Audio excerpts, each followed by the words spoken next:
How are you just like 5 seconds ago saying, yeah, so like new atheism is dying and blah blah, it's blah blah Mhm. blah blah, and then you're gonna say the new atheist myth still, I watched this and I'm like, "Oh, this is gonna be good. I can't dude. wait. They're gonna give some good advice." And then it just went downhill. Yeah, I know. I was hearing this and I was so excited. Uh, I don't know about you, Mike. Did you after this?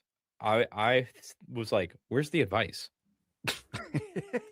Yeah.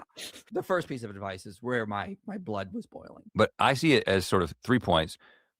I would say they need to embrace faith, they need Okay. to embrace truth, and they Okay. need to embrace Jesus. Totally agree. Based, Totally based. agree. So good so far, everybody. So the first thing, when we talk about faith, I think in many ways, the modern Christian church, and I would say this is most pronounced in sort of American evangelicalism, Mhm. kind of took the bait of the Enlightenment, right? So you've got this 1-2 punch of the Reformation and the Enlightenment. Reformation, of course, when faith became more personal and the access to Scripture and the experience of God became. Okay, catch that. We're going to come back to this point. Faith became more personal.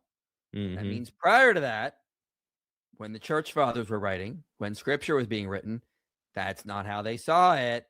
But what they're about to do is say, well, this is what the scriptures teach. So we already got a problem right here. Became something that could happen on an individual level, Yep. right? And then you follow it up with the Enlightenment, where we go from truth being determined by dogma, by tradition and authority, Mhm. to truth being determined through observation. Okay, that's just false. This is a modern revisionist view of history that just makes me just want to just cringe. How is this still around? Like, how are you just like 5 seconds ago saying, yeah, so like new atheism is dying and blah blah, it's blah blah Mhm. blah blah, and then you're gonna say the new atheist myth still. Yeah, this is a artifact of the conflict thesis that is still around. I just did a video in October titled "How Christianity Created Science." Okay, Augustine was teaching to rely on observation when he was writing. Okay, we have John Philoponus. We have a freaking pope around the year 1000 who was a scientist by our modern standards. He would be called a natural philosopher back then, who was made pope. The idea that you should rely on observation is something that comes out of the Christian tradition for a reason. This is what Toby Huff has pointed out.